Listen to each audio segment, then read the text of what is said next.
Olá, sou o professor Manuel Neves e vou trabalhar com pronomes na frente C de língua portuguesa.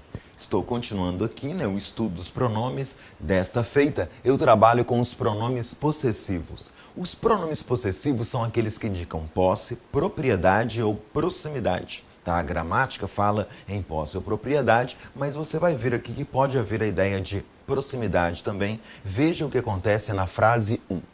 Catarina faz seus stories à noite.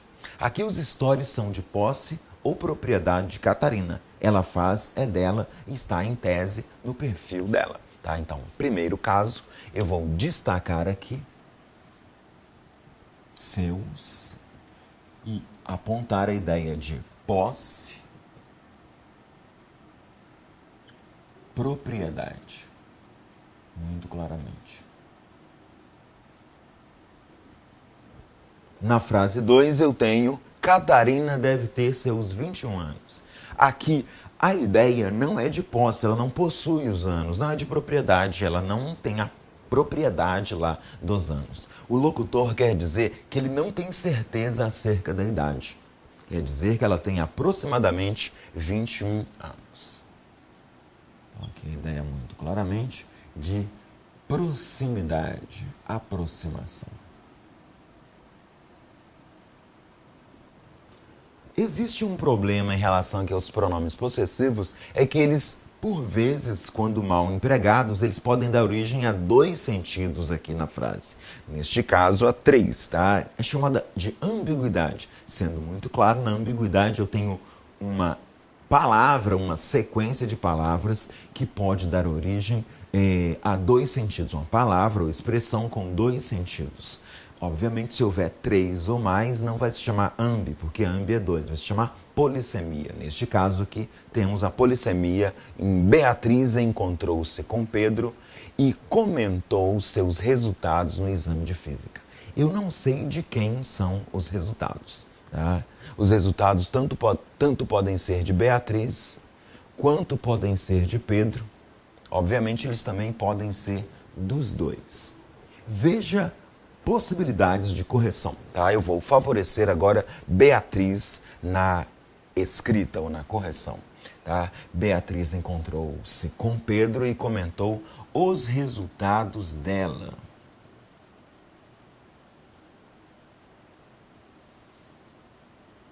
Houve uma desambiguização e o favorecimento de um sentido. A ambiguidade ela é ruim, para um texto formal e padrão, porque seria bom que o texto fosse preciso e claro. Ela torna o texto pouco claro. Vou favorecer agora na correção 2, Pedro. Beatriz encontrou-se com Pedro e comentou os resultados dele.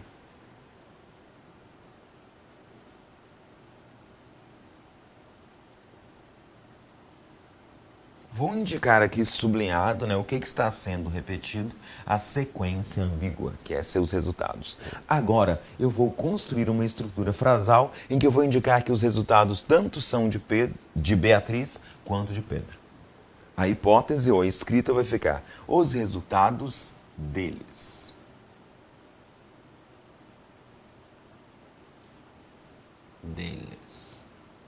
Trouxe uma segunda frase para poder trabalhar ainda com a ideia de ambiguidade. A professora proibiu que o aluno utilizasse seu dicionário. Aqui eu não sei de quem é o dicionário, vou sublinhar, sequência ambígua, seu dicionário. O dicionário tanto pode ser da professora, quanto pode ser do aluno. A correção eu vou fazer do mesmo jeito, com outro tipo de pronome possessivo. Então, eu vou escrever hipótese 1, favorecendo a professora. A professora proibiu que o aluno utilizasse o dicionário dela, de roxo a correção.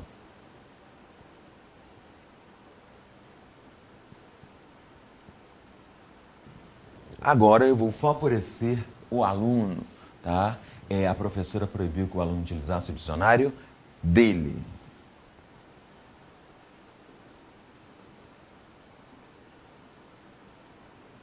Pode cair aqui essa matéria da ambiguidade nos pronomes de duas formas. A questão pode pedir no enunciado que você indique a alternativa em que há ambiguidade, ou pode pedir que você desambiguize, retire a ambiguidade, tá? Ou assinalar a alternativa em que há um sentido não ambíguo, com ambiguidade ou sem ambiguidade, ou retirada a ambiguidade. Pronomes indefinidos. Ainda no capítulo de pronomes, na frente C, os pronomes indefinidos se referem de forma vaga e imprecisa a uma coisa, a um objeto, a uma pessoa. Tá? Vaga e imprecisa, obviamente, na terceira pessoa. Os pronomes indefinidos podem ter valor substantivo. Para terem valor substantivo, eles vão substituir ou ocupar o lugar do nome. Tudo é motivo para ela se divertir. Festa é motivo para ela se divertir.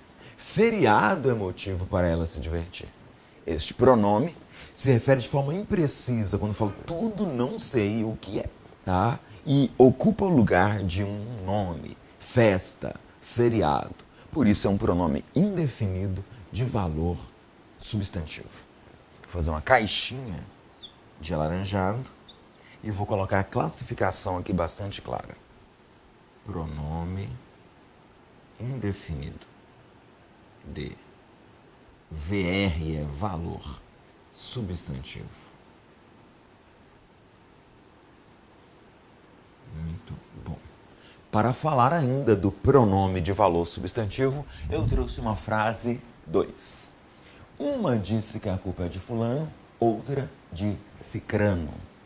Aqui, esse uma não é um artigo, é um pronome indefinido. Podem ser pronomes indefinidos de valor substantivo, algo, alguém, fulano, nada, tudo, obviamente, muito, ninguém, quem, tudo, vários, nada, um e outro, tá? Obviamente, para terem valor substantivo, eles vão ser núcleos, vão substituir. Sei lá, Juliana disse que a culpa é de fulano, Beatriz de cicrano. Vou fazer uma caixa de alaranjado e vou escrever, obviamente, pronome indefinido. É indefinido porque eu não sei quem é a pessoa que disse. E tem valor, VR é valor substantivo. O valor é substantivo porque ocupa o lugar do nome, digamos, de Flávia. Flávia disse que a culpa é de fulano. Outra, a mesma coisa. Eu faço um destaque de alaranjado e vou escrever pronome indefinido de valor, VR para valor substantivo. De novo, com calma, é indefinido porque não é claro de quem se trata. Pode ser Joana, Cláudia, sei lá, Andressa, Juliana, whatever. E tem valor substantivo porque ocupa o lugar. Valor adjetivo vai ter o pronome indefinido que determinar um nome. Cada certo, certa, certos, certas. Certos indivíduos nascem cheios de talento, é o contexto frasal, é a frase. Eu vou destacar o bloco nominal, o sintagma nominal, a sequência de palavras que tem por núcleo um substantivo que é indivíduos. Certos determina indivíduos. Tá? Então, obviamente, certos aqui, vou fazer um roxo e mandar para cá. Vai ser um pronome indefinido de valor adjetivo. Muito bom. Alguns pronomes indefinidos podem ter valor tanto substantivo quanto adjetivo. É o que acontece aqui, por exemplo, com essa palavra vários. Tá? Vários chegaram cedo ao treino. Aqui podem ser inúmeras pessoas ou várias pessoas aqui que se identificam com o gênero masculino. Sei lá. Eles chegaram, os alunos chegaram, os atletas chegaram. Verbo, e aqui eu tenho um pronome indefinido de valor substantivo. Muito claramente, os atletas chegaram, tá? Os alunos chegaram, substituindo um substantivo. Pronome indefinido de valor substantivo. Ocupa o lugar do nome. Vários atletas chegaram cedo ao treino. Aqui eu faço uma caixinha em vários atletas. O núcleo é atletas, a informação mais importante. Esta é a relação que existe. Termo e núcleo. Então, vários aqui, depois da outra seta, vai ser um pronome indefinido, porque não sei quais são os atletas ou quem são. Quais os nomes deles? É indefinido e de valor adjetivo. Pronome indefinido. De valor, VR para valor adjetivo. Porque determina um termo, um núcleo, um substantivo. Ainda no capítulo dos pronomes, eu vou para os pronomes interrogativos. Pronomes interrogativos, eles introduzem interrogações, perguntas. Essas perguntas podem ser diretas, as perguntas diretas terminam com ponto de interrogação, ou as perguntas indiretas, tá? Que não vão terminar com ponto de interrogação. Interrogativos introduzem perguntas diretas ou indiretas, é o que nós temos em duas frases. Rodrigo perguntou, quem já escutou o Matuê? Tá? Eu tenho aqui o quem, vou destacar de alaranjado, e eu tenho a ponto de interrogação. Então aqui é uma pergunta direta. Vou escrever com muita calma aqui. Pergunta direta. Na frase 2, Rodrigo disse à garota que queria saber se ela foi ao show de Djonga. Da primeira janela falando, alguém falando, você foi ao show de Djonga? Beleza? Esta seria a interrogação. Mas aqui não existe o ponto de interrogação. Tá? E quando eu falo, disse a garota que, isso chama discurso indireto. Tá? Aqui existe um verbo transitivo direto e uma conjunção subordinativa integrante. O que vem depois é uma paráfrase da fala da pessoa. É discurso indireto, por isso, e também por não haver o sinal de interrogação, a gente chama de pergunta indireta. Pergunta indireta. Aqui, eu venho aqui para o fechamento desta aulinha, falando dos pronomes e da produção de sentido.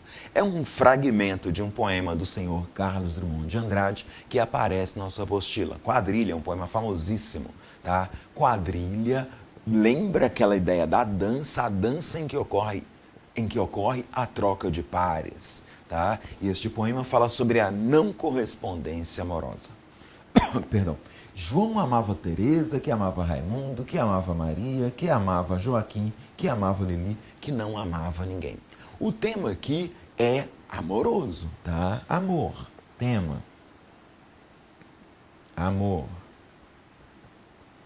Quando eu for especificar, tá? É um amor não correspondido.